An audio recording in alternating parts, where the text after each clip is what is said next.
كيتواجدوا معنا الان اول ثنائي في شمال المغرب اللي هو سي حسن الزيتوني وعبد الكريم الجبلي.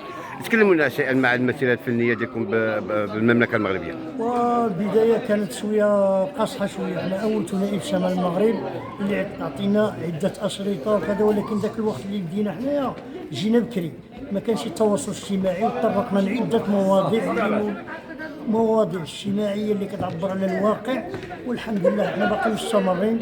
وجا المخرج والكاتب سي محمد دغوي اللي عطانا ثقه وعطانا امل وعرفنا كيعرف نخدم، والحمد لله تحتنا فرصه كنمثلوا مع المع النجوم في السينما المغربيه والتلفزه المغربيه، والحمد لله كان لينا شرف دابا جوج الاعمال عملنا معهم، وكاين عده اعمال دابا الحمد لله مع بزاف ديال الفنانين. وكنشكروا وقت انت دورك اللي دائما كتشجعنا. وغنعطي الكلمه لاخي وصديقي عبد الكريم الجبلي.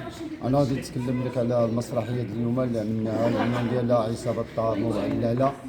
هادو انهم واحد الفرقه غنائيه عن فنانين جاو يكريو عند واحد السيد اللي هو لا باس عليه، بما ان الازمه كورونا كانت ازمه عالميه.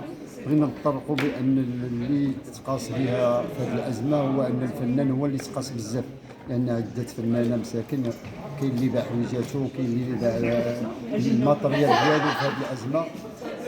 والحمد لله المهم تطرقنا لعده مواضيع وبغينا نوصلوا واحد الرساله، هو ان الفن اخلاق وتربيه. الفنان خصو يكون خلوق، خصو يكون هادي، لانه هو الناس كيشوفوا فيه ديك هذه المهم.